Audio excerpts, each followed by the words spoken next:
प्रधानमंत्री का संकल्प है कि देश को 2043 तक विकसित राष्ट्र बनाना है।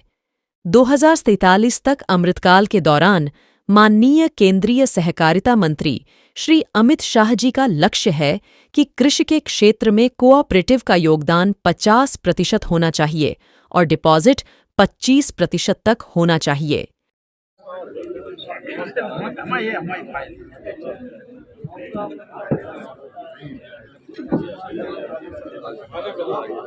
इनके साथ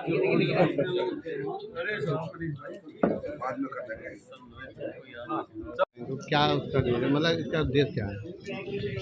ये माननीय प्रधानमंत्री जी ने जो संकल्प लिया है, भारत को 2047 तक विकसित राष्ट्र बनाना है, तो 2022 से 2047 तक का ये अमृत काल है।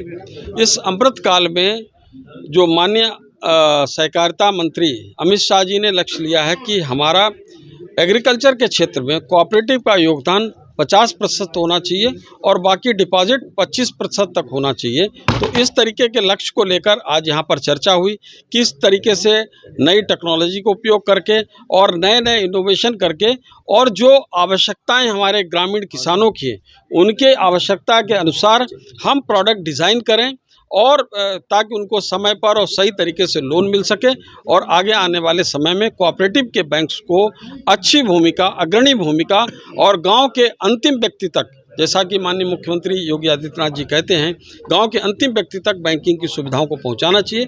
इसके बारे में विस्तृत एक चर्चा हुई है, जिसमें नैफ्सकॉप जो हमारी नेशनल एक बैंकिंग एसोसिएशन है, जिसमें हमारे देश के सभी राज्य सहकारी बैंक हैं और उसमें उत्तर प्रदेश कोऑपरेटिव बैंक भी है member.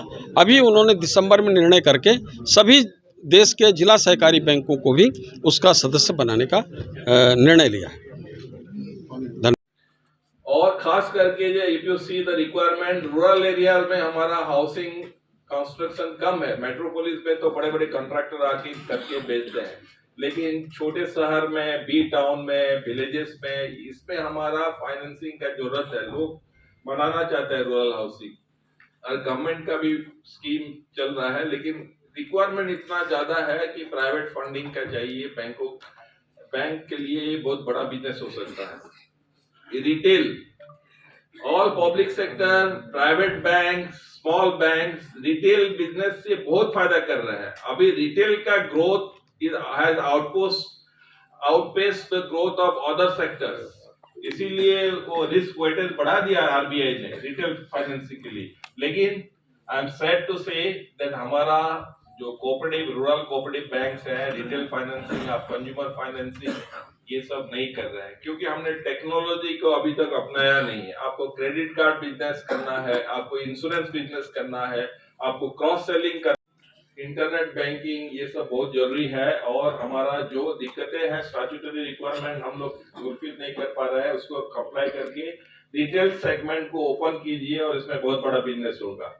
Renewable energy, climate change has threatened the survival of Homo sapiens as a race। मनुष्य समाज की सर्वाइवल का ऊपर क्वेश्चन आ गया है और हम सभी को जितना भी पॉसिबल है कंट्रीब्यूट करना है। रिन्यूएबल एनर्जी, छोटा सा आप